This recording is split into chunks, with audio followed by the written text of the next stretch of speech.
And now a word from our sponsors. Before Epstein was the Franklin cover-up. Before that, the Finders. And long before that, the Cleveland Street scandal. Pedogate Primer is a concise intro and overview of a growing child abuse epidemic worldwide. It features shocking instances of institutionalized and organizational pedophilia throughout history. Churches, cults, the world of arts and entertainment, the government, NGOs, charities, and major corporations are all complicit or culprits in many instances. Pedogate Primer delves into material that for many may seem like the stuff of conspiracy theories. For this reason, the book draws on academic resources, declassified documents, and other reliable sources, and steers clear of conjecture. Such shocking, true stories need no embellishment. If you find yourself in need of legal representation, it can be a very stressful time in your life. In my career, I have dealt with thousands of lawyers, I've dealt with thousands of law firms, and I can confidently recommend to you Keith M. Davidson at kmdlaw.com. Available 24 hours, 7 days a week. Just log into kmdlaw.com. That's kmdlaw.com. Or you can call toll-free 833-4KMD-LAW. That's 833-4KMD-LAW. Personal injury, wrongful death, STDs, sexual assault, car accidents. They handle it all efficiently and professionally. It doesn't matter how imposing the opposition may be, because the team at kmdlaw.com are battle-tested and fierce. They will not stop until justice prevails. Go to kmdlaw.com or call toll-free 833-4KMD-LAW. If you're in for the fight of your life, stop screwing around and contact KMD Law. The Opperman Report is brought to you by Aquadam.net. You can give them a call at 707-764-2119. A flooded home is never easy to deal with. You're left with the mess to clean up, the insurance companies to deal with, and not to mention all the memories, the precious memories that are lost in the flood. You can never replace those. And Aquadam can be a tool in your arsenal to protect your home and property from the floodwaters.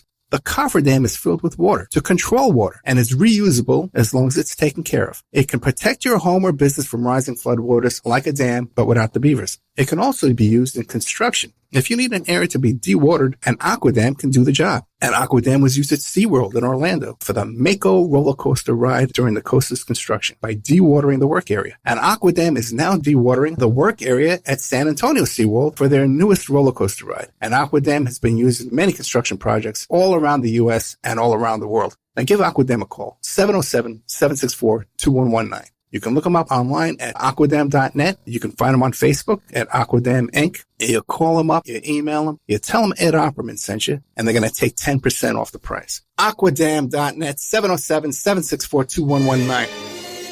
It's the Opperman Report. And now, here is investigator Ed Opperman. Okay, welcome to the Opperman Report. I'm your host, Private Investigator Ed Opperman. You can find me at Opperman Investigations and Digital Forensic Consulting. You can contact me there through my email, oppermaninvestigations@gmail.com.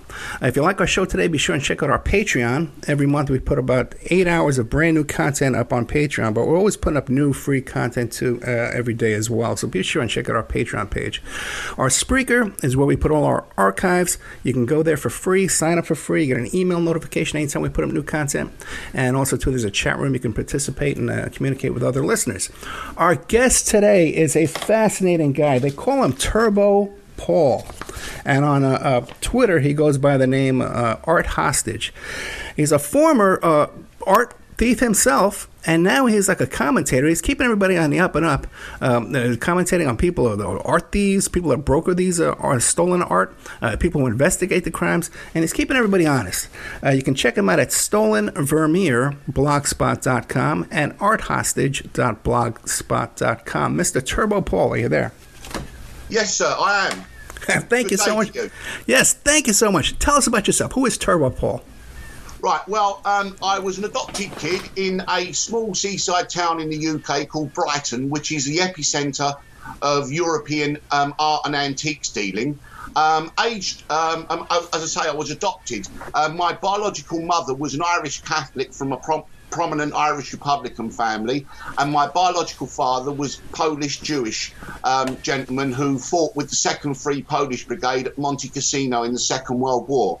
However, I was adopted age 6 months into a Protestant Marxist family, so I was quite confused as a kid.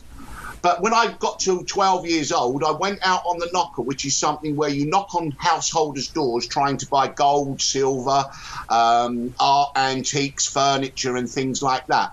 I swiftly moved up the ranks, and by the age of 21, I was organising high-value country mansion thefts, sending gangs in to steal high-value art and antiques, and I would export them all over Europe and the United States.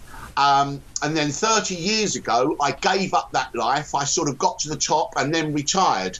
I then went back to I then went to university and gained a BA Honours degree in American Social Studies and a Master's degree in Contemporary History. I then opened my blogs and just started commentating on art crime and just that whole world of art-related crime, stealing of art, trying to recover the art, insurance companies, law enforcement, and things like that. Then in December 2019, I first joined Twitter. And I found it marvellous that you could tweet out sort of, 3 or 4, a paragraph or something and link to articles. And then we moved to March 2020. Well, there was a theft in the Netherlands at the William H. Singer Museum in Lorem, and a early Van Gogh painting was stolen. It's a very small painting. It's parsonage. It's at a vicarage garden. It's like a little landscape with a figure in it. It's not like the Van Goghs that people may associate with. It's an early work. It's worth round about $15 million. The last one from that era that was sold for $15 million. So anyway, this gets stolen, right? The day it was stolen, I knew in my gut that Octave Durham was a thief who stole 2 Van Goghs back in 2002 and sold them to a mafia gangster called Raphael Imperiali, who lives in Dubai now. He's still wanted.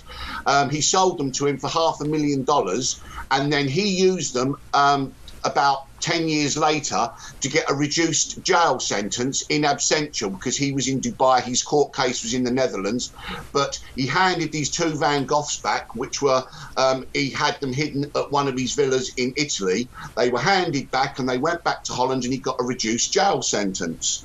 So I knew in my gut that Octave and Arthur Brand were definitely involved. Now, Octave Durham had the perfect alibi, because that was part of the plan.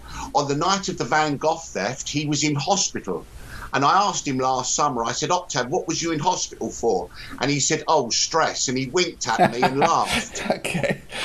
Okay, it was a sort of scenario where he's done what I call, he's done his Fort Apache the Bronx. You remember when Paul Newman twisted his hat, threw his stick up in the air and acted like a crazy man to disarm the man with the knife? Do you remember that movie? I absolutely do, yes. Exactly. So what I call it is Octave Durham did his Fort Apache the Bronx. He's in hospital, knows so he's got the perfect alibi. The Van Gogh gets stolen. We wind forward from March to April, May, to June. Then Arthur Brand, the world famous art detective, produces Proof of Life, which are photographs of the Van Gogh, the front of it, the back of it, with all the writing on the back, and also one photograph with a book Octave Durham released called Master Thief, and a New York Times article that featured both Octave Durham and Arthur Brand. So they then knew it was 100% it was the stolen Van Gogh.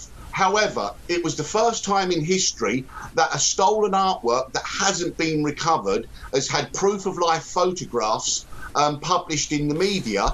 And the danger is that if you publish it in the media, it acts as a shop window, and rich criminals can see it and think, okay, well, I'll buy that, which is exactly what happened. Well, Mr. Turbo, let me ask you this. Where does Arthur Brand claim that he got the photograph from? He won't tell anyone. He won't tell the police. He won't tell anyone. But the fact is that he arranged he arranged back in January 2020 with Octave Durham for Octave Durham to get some young lads or to get someone to go and steal the Van Gogh from the Lauren Museum. And the plan was that Arthur Brand and Octave Durham were going to recover it, film the recovery, and use that film as one of the episodes in the new TV series that Arthur Brand had coming out last September. It's called Kunstdetektiv. He's done 2 series. And so this was a steal and return, so they could film the recovery of the Van Gogh and claim to be heroes. So in June, on June the 18th, Nina Siegel, the terrific writer for the New York Times, sadly she was duped by Arthur Brand. She published in the New York Times the proof of life photographs. Wind forward to July the 2nd, and a man called Peter Roy Kok, okay, that's K-O-K, it's a Dutch name. He was arrested in a huge police raid with kilos and kilos of Class A narcotics, weapons, fast Ferraris and all kinds of things, and was put in jail on the 2nd of July.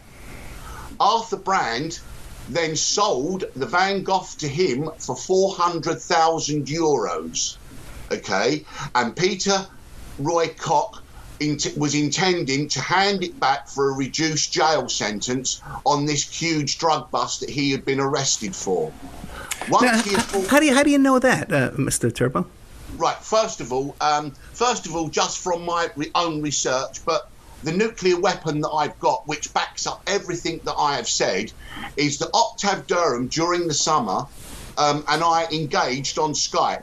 Now, I messaged him, but because his written English is not that good, okay, he's Dutch, he would send me voicemails instead of writing a message to me. And I have over 30 voicemails that he sent me, which implicates both Octave Durham and Arthur Brand as the masterminds behind the Lauren Van Gogh heist and the Frans Hals heist as well. Okay, then let me ask you this. How long have you been acquainted with Octave Durham? How many years? No, not how many years. I only met him, I only spoke to him for the first time last summer. Never spoke to him before ever in my life. And what happened was just we were together on a Skype conference call talking about art crime, and then after the call we then carried on talking, and then subsequent to that he kept sending me voicemails and I kept messaging him back. I was so disturbed by these voicemails that I passed them to someone in very, very high society in the Netherlands, in Dutch high society, and they in turn passed them to the Dutch police, to a specific police officer called Richard Bronswijk. He is the Dutch art cop who's investigating the Van Gogh theft and the Frans Hals theft. He had the voicemails transcribed back into Dutch, and they now form part of the official police investigation into the Van Gogh and Frans Hals thefts. So the police do have these voicemails. Has it been confirmed 100% that Octave Durham is the actual Octave Durham that is on the Skype and on the voicemails? Have we confirmed that? Yeah, 1,000,000%. I mean, I spoke to him on a video before, and then we started to exchange this. So this is Octave, without a shadow of a doubt. Okay, and because you sent me 3 of those voicemails, there are further voicemails where he mentions Arthur Brand? Yes, I mean, there's a total of over 30 voicemails. Most of them are about 1.5 to 2 minutes long. And he just goes through the whole kinds of things about what has gone on and how the drug dealers bought it and how he's got this and how they're going to recover it and how Octave himself can go and get the Van Gogh within 5 minutes as soon as Arthur Brand says that he has received immunity from prosecution and lots of things like that. And as I say, they are now officially part of the official Dutch police investigation into the Van Gogh and Frans Hals thefts. Both paintings, I must add, remain outstanding. Neither have been recovered. Now, if Octave Durham and Arthur Brand were in cahoots on this job in order to film it and recover it and all this, what would motivate Mr. Octave Durham now to turn on his friend Arthur Brand? Right. He's not turning on him. He's speaking to me, right, as someone that's been down the rabbit hole, albeit decades ago, of being a high-end art criminal. and I've seen it. And so what he's doing, he's sort of talking to me. He's saying this, he's saying that. And so he's not exactly, I don't think he expects me to actually react the way that I have. But I just feel that it's my public duty to actually, reveal these facts. I mean, I think it's absolutely astonishing that this has happened. However, this has happened before.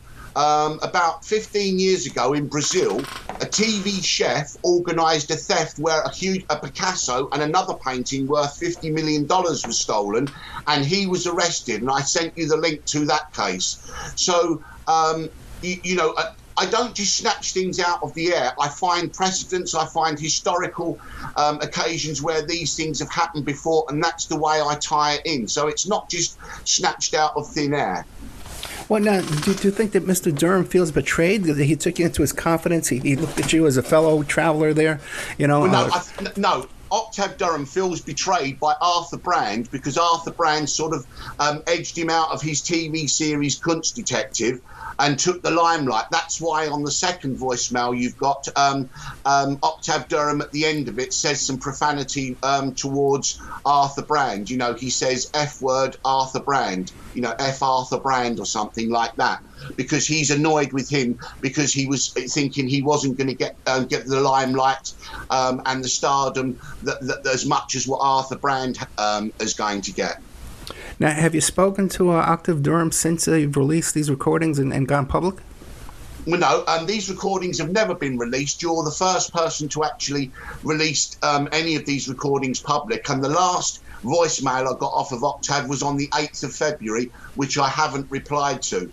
And that's it really. But the point I wanted to make was that Arthur Brand, by publishing proof of life of an unrecovered painting in the New York Times, which triggered Peter Roy-Koch, the drug dealer, to buy the Van Gogh for €400,000, in my mind, is a crime after the fact. Now, you're a private detective. Can you confirm that to me?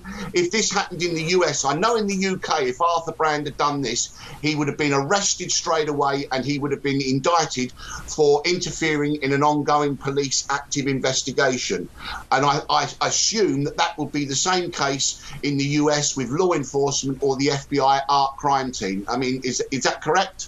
Yeah, it would seem to me that, unless Arthur Brand was working as some kind of informant for the police and within their cooperation with the police in doing that, I believe, he would be interfering with an ongoing... Exactly. No, he's a private citizen. He can be what's called a registered participating informant. Right. But that would mean he'd have to be wired up and things like that, which he never was. Right, and the police just accept everything he says. He's had many meetings over the summer with the lawyer of Peter Roy-Koch, a man called Christian Flockstra, and so he's met him backwards and forwards. Now, what happened was after June, when he published the Proof of Life, Peter Roy-Koch gets arrested on the 2nd of July. He then, whilst in jail, he buys the Van Gogh for €400,000. Arthur Brand then goes to Dutch art cop Richard Brunswick and says, this is the deal that I can do. The Van Gogh comes back. Peter Roy-Koch gets a less jail sentence. Richard Brunswick took it to the Justice Minister, Ferdinand Grapperhaus, and asked for a deal, and he said, no way, we will not be held to ransom. Richard Brunswick went back to Arthur Brand and said no deal. Arthur Brand goes back to representatives of Peter Roy-Koch and says, don't worry. He then goes to Octave Durham and says, Octave, can you get your young boys down in Leerdam to go and steal Frans Hal's Laughing Boys, which had been stolen twice previously, so it was world famous, and it was worth over $10 million. Right, so that they could give the Frans Hals to Peter Roy-Koch, take the Van Gogh off of him, and then recover it for the TV series, which was starting. The Frans Hals was stolen 5 days before the release of Arthur Brand's TV series Kunstdetektiv Series 2. And so it was fresh in everyone's mind. When the Frans Hals got stolen, Arthur Brand then goes back to the Dutch art cop Richard Brunswick and says, new deal, I've got a new deal for you. The Van Gogh comes back, there's no conditions, no rewards, no lesser jail time, nothing at all. The only thing is that me, Arthur Brand, gets full immunity from prosecution, and I don't have to say where, when, or who I got the Lauren Van Gogh off. Richard Brunswick goes back to the Justice Minister, Ferdinand, and says, this is the new deal. The Van Gogh comes back, no conditions apart from Arthur Brand gets immunity. Ferdinand, the Justice Minister, said, no way, we know we're being played here. And so then Arthur Brand goes away thinking, what am I going to do now? So then he organises the sale of the Frans Hals to Peter Roy Koch for a further €600,000. So now Peter Roy Koch has got both the Van Gogh and the Frans Hals that he's paid €1 million for, okay, and he's trying to have a deal, and this was September. So the TV series goes through. The last episode on the Van Gogh was an unfinished episode because nothing was recovered. We move into October, November, December, January. Arthur Brand meets with the lawyer of Peter Roy Koch many times, Christian Flockstra, and says to him, how about the deal that the Van Gogh goes back for free, no jail reduction, as a sign of good faith, and then the Frans Hals can be negotiated for a jail reduction. Peter Roy Koch sent the message back, no, I refuse that. It's the other way round. The Van Gogh goes back, I get a jail reduction, and then I will give the Frans Hals back for nothing, for free of charge. That completely fell apart, and where we are now is that Arthur Brand went to the press with his spin or his version of events when he was negotiating with Peter Roy Koch, a drug dealer who bought the Van Gogh and Frans Hals, and that came out in the Dutch press and on Dutch television on Crime Desk last week. Since then, the lawyer of Peter Roy Koch, the drug dealer who's bought the Van Gogh and Frans Hals, now is denying that his client knows anything about the Van Gogh or Frans Hals. So it's a Mexican standoff. Now, what I suspect will happen will be Peter Roy Koch will go to court to his trial. He will get sentenced to whatever the sentence is. Octave Durham said he estimates 10, 12, 14 years in jail.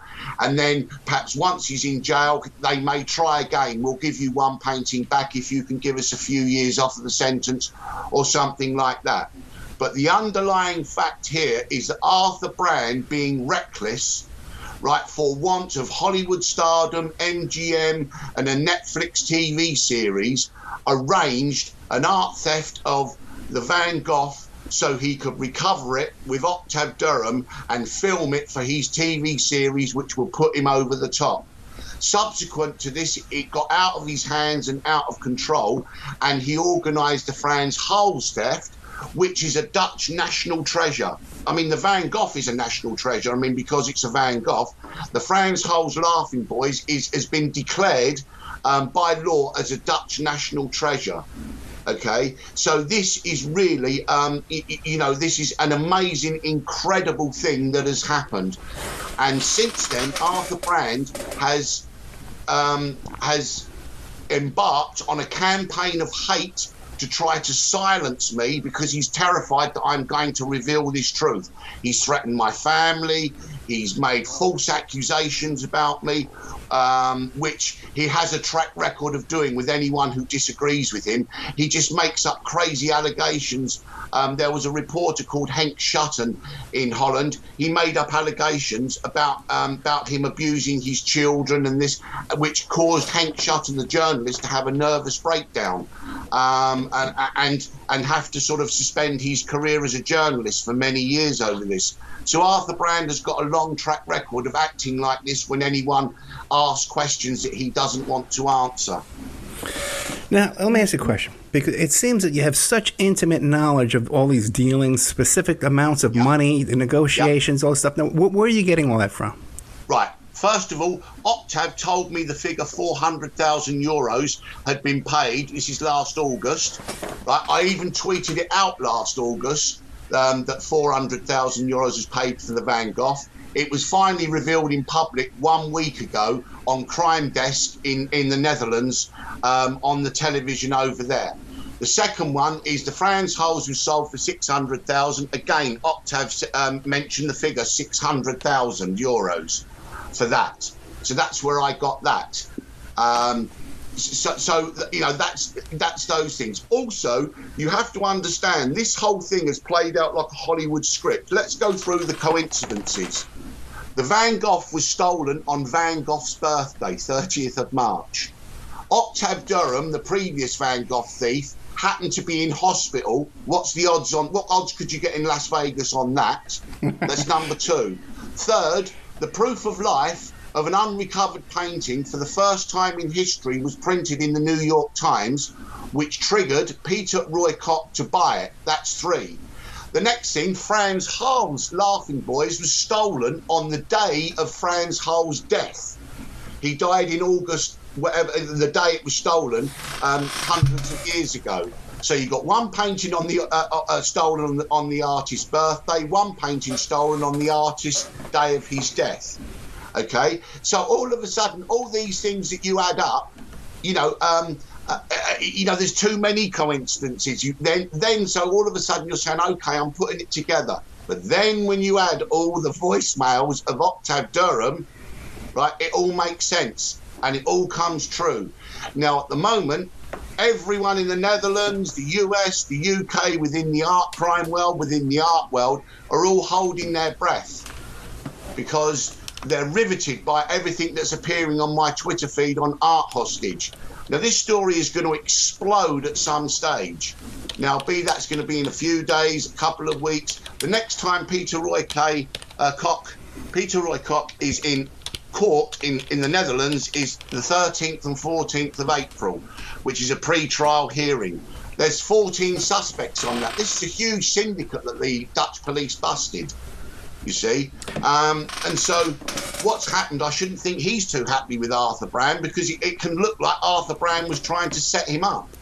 But let me ask you this, because it seems like you've gone so much of your life, out of the spotlight, and suddenly in the past year or two, you've gone on Twitter now and you're exposing Arthur Brand. It seems to be you have a focus on Arthur Brand. What is your personal beef with Arthur Brand? Like, what brings him to your attention?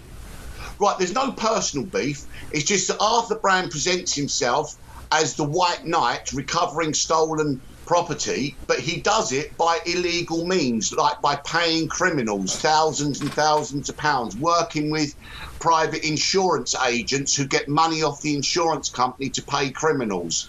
Okay, he recovered some things in the UK and then took them back to Holland, which meant when he left the UK, he broke UK law. These are episodes in his TV series. He recovered a gold ring that belonged to Oscar Wilde that was worth about $100,000. He recovered it in London, took it back to the Netherlands, and then had it sent back to the UK to be handed back to the Oxford Museum where it was stolen from.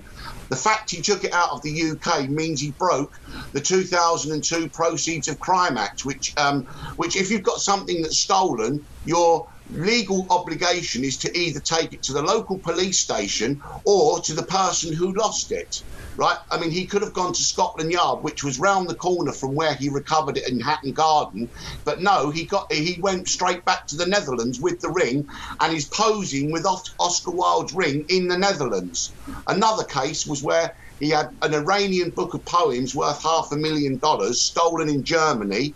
He recovers it in the UK, takes it to the Netherlands on an aeroplane, and even comments he hopes that the gold leaf doesn't set off the alarms at the customs. He smuggles it back to the Netherlands, takes it to Germany, and claims the publicly offered reward of €50,000. So Arthur Brand recovers things, but he recovers things no one else can because he pays criminals. And also he uses his media connections as a shop window for stolen art. Not just this Lauren Van Gogh was the first time in history that an outstanding stolen artwork was published in the media. Subsequent to that, only a month ago or so ago, he published proof of life photographs and video of some Lucian Freud paintings which were stolen in Germany worth $30 million. And on the tweets, he even gives an asking price. And what he's doing there, whilst he's saying on the tweet, let's stop this sale, he's not. He's actually saying to rich criminals out there, these are for sale and they're $4 million. And then when a deal goes down behind the scenes, Arthur Brand gets 10% off the seller, 10% off the buyer. So on a deal of €4 million, Arthur Brand would get 800,000 euros. Now, how do you know the specific numbers? How do you know he's getting 10% on one end, 10% on the other? Because that's the going rate. That's the going rate when you do this. You know, I mean, I've been there, I've done this. I know. Right, and albeit 30 years ago, but things don't change. And to be honest with you, the reason, what I would like to say was in the 19th century, when the US cavalry wanted to track down Native American Indians, Native Americans, who did they use? Native Americans to track them. So in other words, in this case, if you've got master criminals in the art crime world, right, who do you want to track them down? A former master art criminal who knows how they think, how they operate, and how they work. So that's the analogy that I would give about my role within the art crime arena. So am I right to understand that you've been watching this Arthur Brand on TV and it just irks you and you're saying, hey, man, this is my real life. This is what I've done my whole life. And this guy's, I don't like the way he's doing it. No, not at all. No, not at all. I've seen him for about 7-8 years operating, and I can see the flaws in every single case that he recovers. I can see what he's done. He goes to criminals and says, have you got any stolen stuff? I can recover it, and I can get any reward that's on offer, and I'll give that to you as long as I can film it for my TV series. Or he says, if there's no reward, give me proof of life. I'll get it published in the New York Times, and then a rich criminal will come in, and then we'll do a deal. You'll get your money, the criminal will buy it, and I'll get my percentage. This is nothing personal. And the dispute I had with Arthur Brand and others, I always play the man, not the ball. Sorry, I always play the ball, not the man. They play the man. They have all they've got against me is making personal attacks on me, personal attacks on my family, my son. He's 37-week pregnant partner. That's all they can do, right? And you know, they can't silence me because and the truth, you know, is out there for everyone to see now. I mean, you know, you and I have spoken. I've sent you the links. I've taken you through it, and you can see that, you know, how plausible this whole thing is. Okay, we're going to play the voicemails when we come back. Let's take a little commercial break. We are with Turbo Paul. Fascinating content, Mr. Paul. I can't tell you how much I appreciate this. Check him out at stolenvermeer.blogspot.com and arthostage.blogspot.com. These are his two blogs where he talks in depth about these major art heists. $500 million. This is no joke. This is all serious stuff here. We'll be right back more with Mr. Art Hostage, Turbo Paul, after these messages. And now a word from our sponsors. The Opperman Report is brought to you by Aquadam.net. You can give them a call at 707-764-2119. A flooded home is never easy to deal with. You're left with the mess to clean up, the insurance companies to deal with, and not to mention all the memories, the precious memories that are lost in the flood. You can never replace those. And Aquadam can be a tool in your arsenal to protect your home and property from the floodwaters. The cofferdam is filled with water to control water and is reusable as long as it's taken care of. It can protect your home or business from rising floodwaters like a dam, but without the beavers. It can also be used in construction. If you need an area to be dewatered, an Aquadam can do the job. An Aquadam was used at SeaWorld in Orlando for the Mako roller coaster ride during the coaster's construction by dewatering the work area. An Aquadam is now dewatering the work area at San Antonio SeaWorld for their newest roller coaster ride. An Aquadam has been used in many construction projects all around the U.S. and all around the world. Now give Aquadam a call, 707-764-2119. You can look them up online at aquadam.net. You can find them on Facebook at Aquadam Inc. You call them up, you email them, you tell them Ed Opperman sent you, and they're going to take 10% off the price. Aquadam.net, 707-764-2119. If you find yourself in need of legal representation, it can be a very stressful time in your life. In my career, I have dealt with thousands of lawyers, I've dealt with thousands of law firms, and I can confidently recommend to you Keith M. Davidson at kmdlaw.com. Available 24 hours, 7 days a week. Just log into kmdlaw.com. That's kmdlaw.com. Or you can call toll-free 833-4KMD-LAW. That's 833-4KMD-LAW. Personal injury, wrongful death, STDs, sexual assault, car accidents. They handle it all efficiently and professionally. It doesn't matter how imposing the opposition may be, because the team at kmdlaw.com are battle-tested and fierce. They will not stop until justice prevails. Go to kmdlaw.com or call toll-free 833-4KMD-LAW. If you're in for the fight of your life, stop screwing around and contact KMD Law. Before Epstein was the Franklin cover-up. Before that, the Finders. And long before that, the Cleveland street scandal.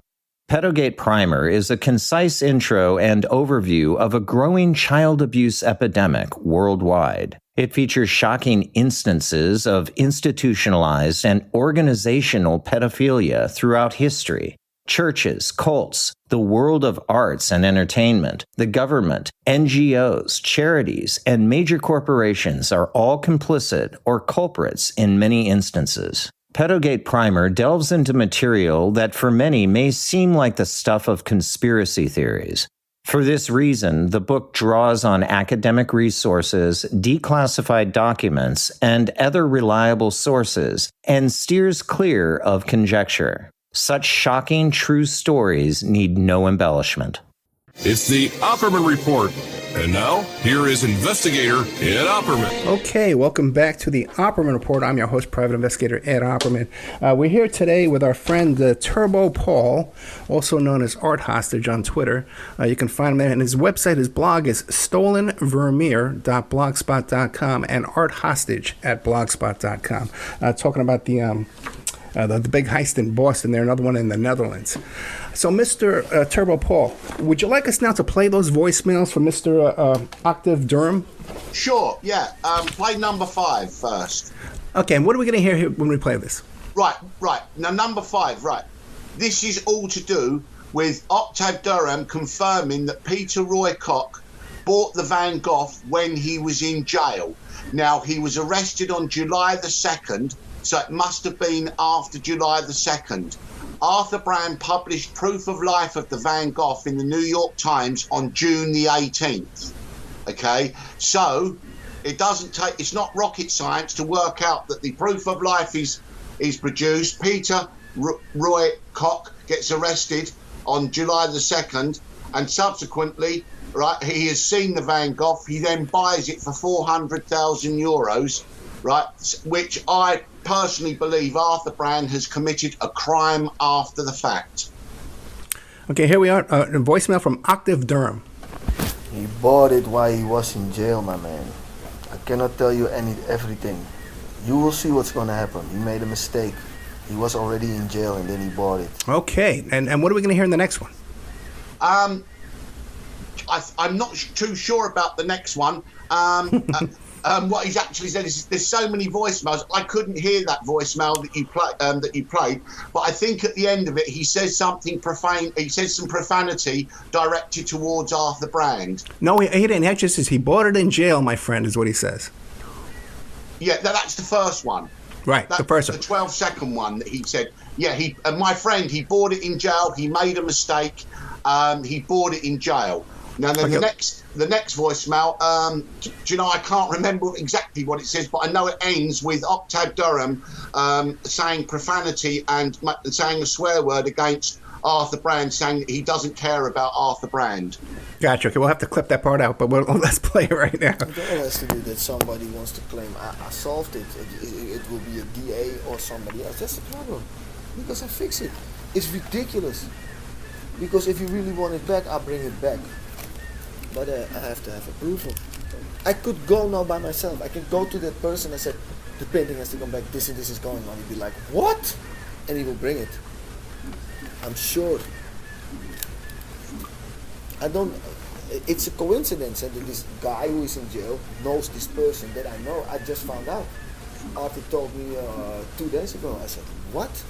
And Arthur wanted to tell me next week, but he told me, so keep it for yourself. And even the DA, everybody knows that I know this person very well. And this person won't talk to anybody, but will talk with me. Okay, we got through that one without any obscenities, too. But he does talk about Arthur and about how his friend in jail will return the art as soon as he asks for it. Exactly. And Octave actually says himself, I can go and get it in an hour. As soon as I get the okay, and Peter Roy Cox, man on the outside, right, will only speak to Octave Durham. And then Octave Durham made the introduction for Arthur Brand. Also, in that, I think that's voicemail 8, Octave Durham has delusions of grandeur, saying that when they recover the Van Gogh, they're going to fill an arena in Rotterdam with 20,000 people giving lectures, 20,000 people listening to Octave Durham and Arthur Brand giving lectures on art crime. So, yes. It seems also, too, that he says, if I tell the person this is going on, they'll return it right away. It seems like these are like honest people who are buying this art.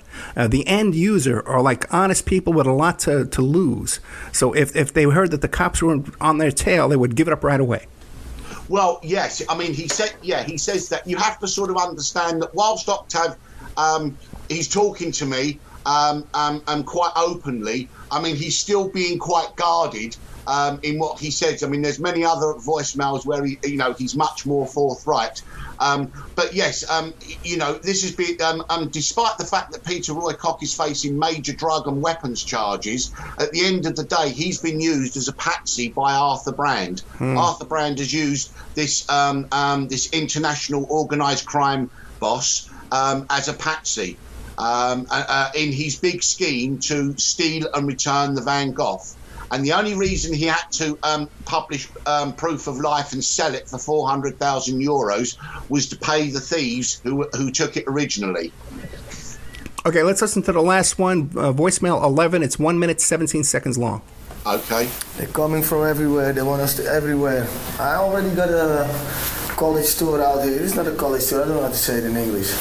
In Hall of Holland. And from a Danish production company. Now the biggest in Holland wants us, and you can imagine what happens if you find that painting back. They say you don't know these places here, but we can fill an arena with 20,000 people.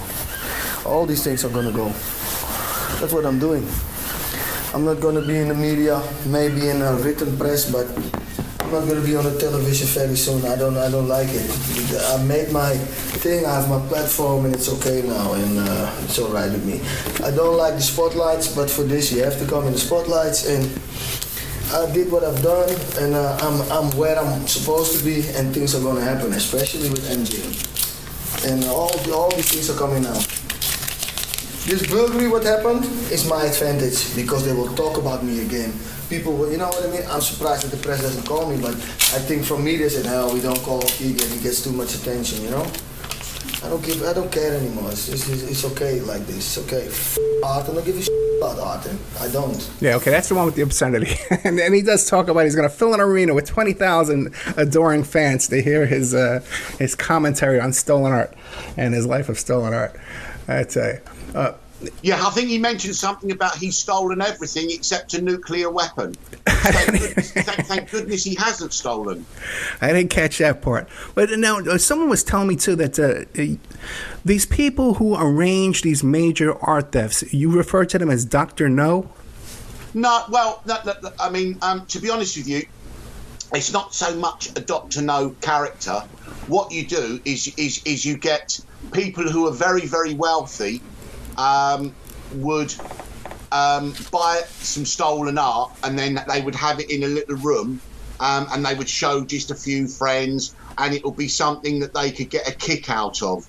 Also, high value stolen art is bought by Mr. Biggs or Dr. No's to put away in case they get in trouble, and they can use it as a bargaining chip.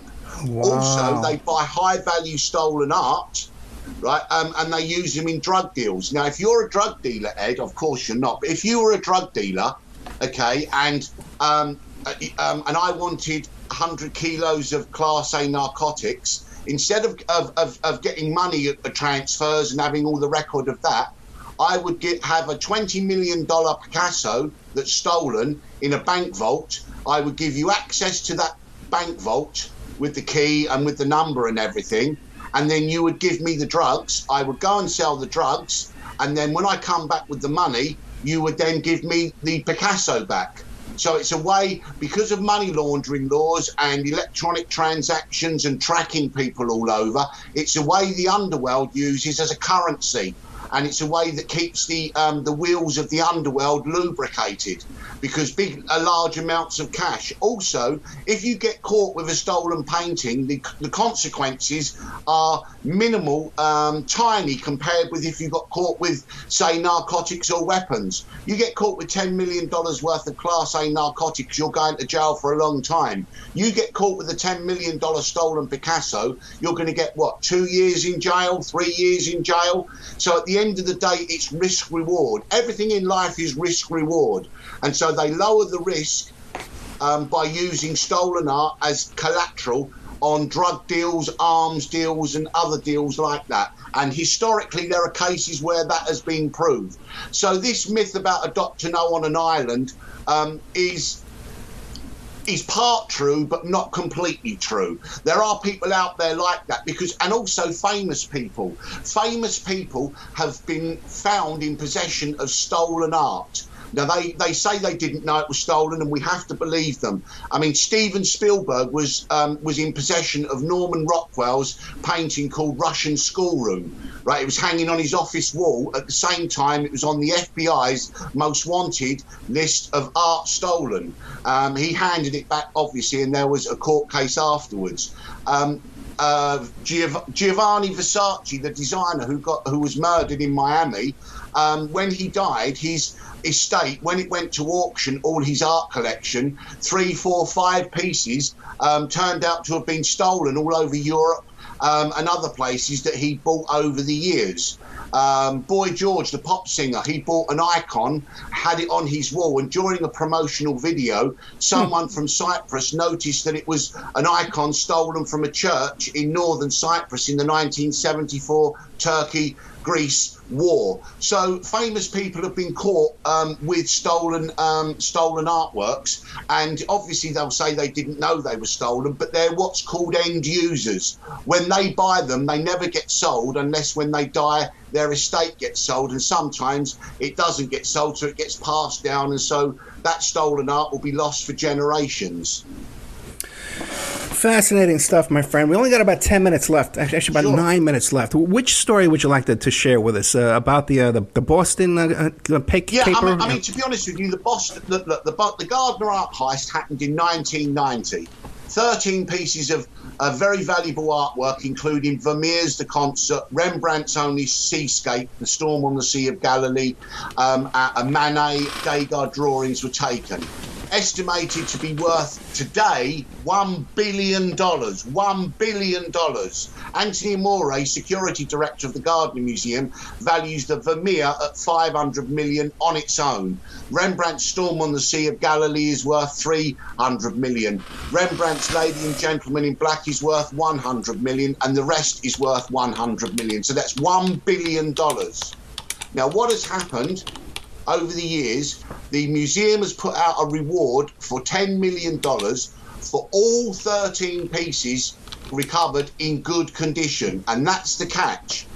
Now, the likelihood of all 13 pieces being together is very remote, but the terms of the reward is if you handed one back or two back, they can legally say, no, we're not paying any reward until we get all 13 back.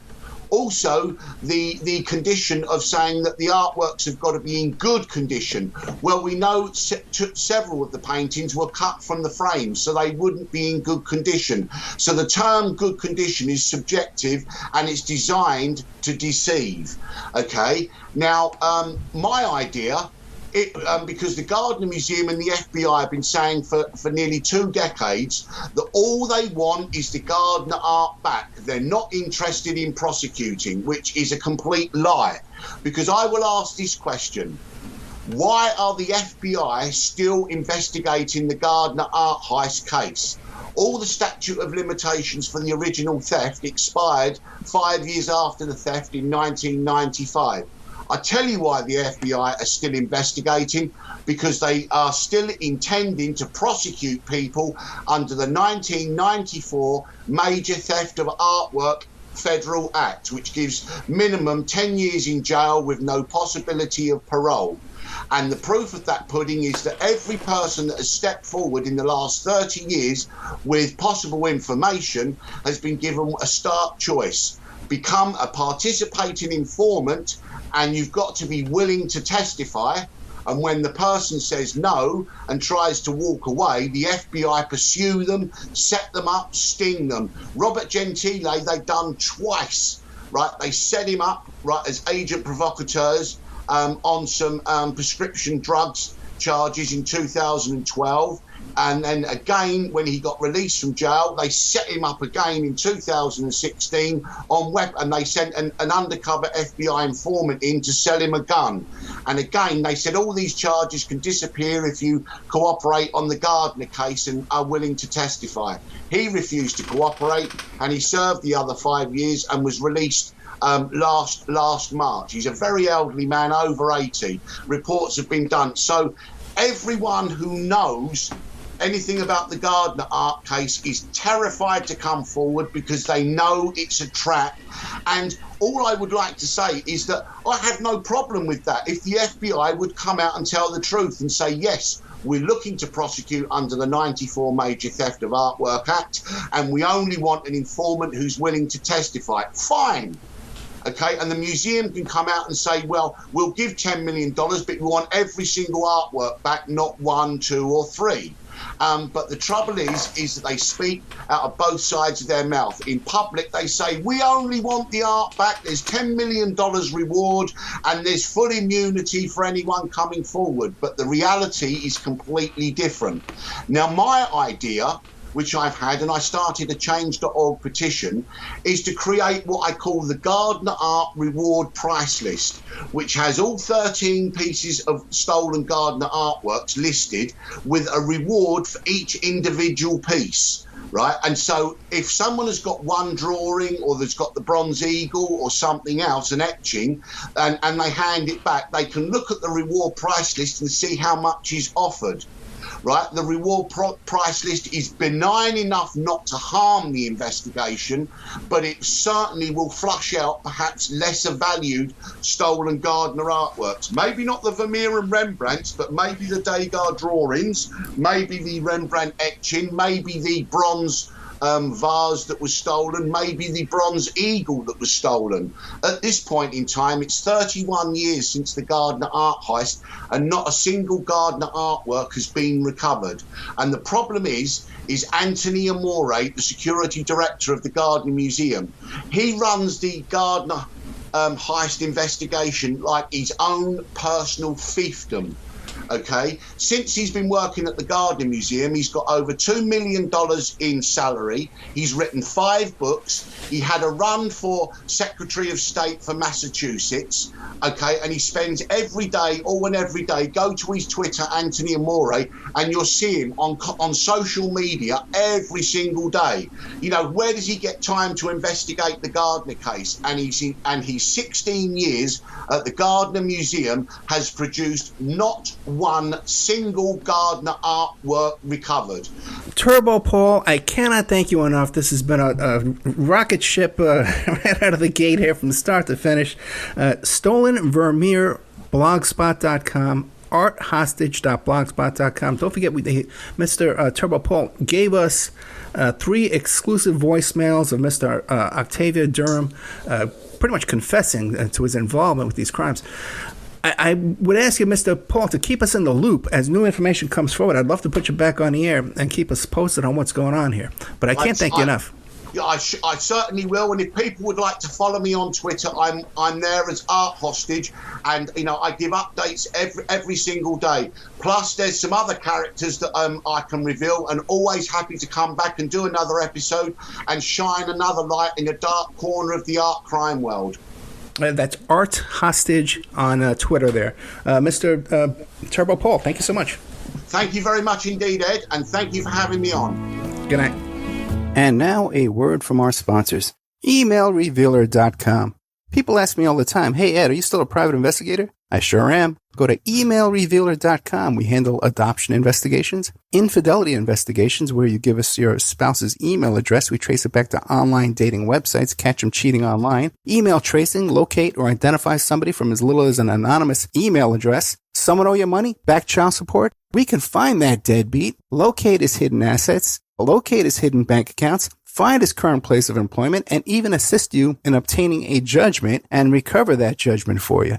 Emailrevealer.com. Digital forensics, computer forensics, cell phone forensics, recover deleted text messages. Create a report that you can use in court. Emailrevealer.com. 800-572-9762.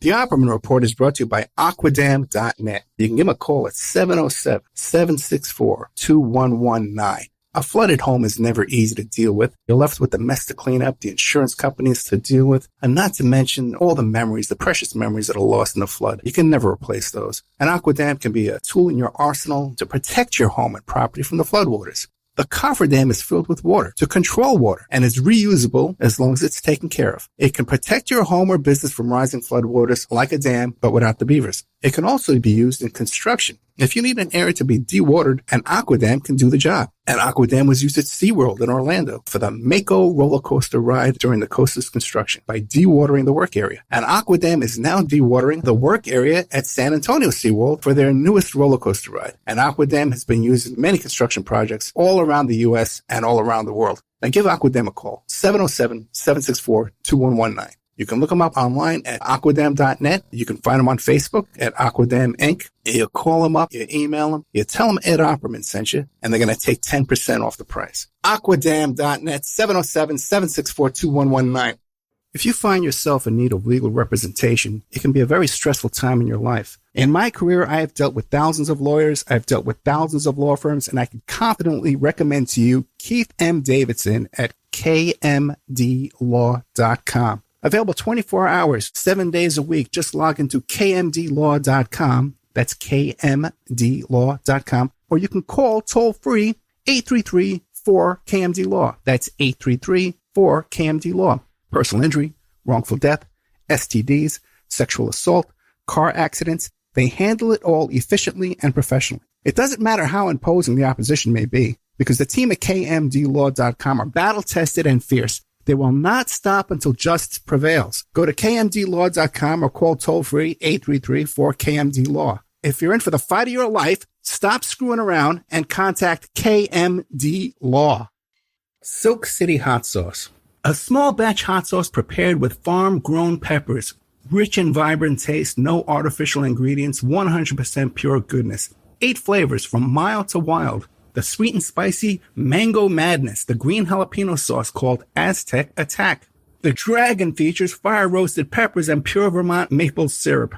Killer hot sauces for the true hot sauce fanatic, a blend of ghost peppers, habanero peppers, honey, and garlic, and more. You gotta see the bottles, too. Each flavor has original comic book artwork. You gotta see them. Go to SilkCityHotSauce.com. SilkCityHotSauce.com. Enter promo code ED, ED, to save 15%, and you'll also receive a free bottle of hot sauce. Hey, if you have something you want to promote, like a business or a website, you got a big event coming up, consider advertising on the Opperman Report.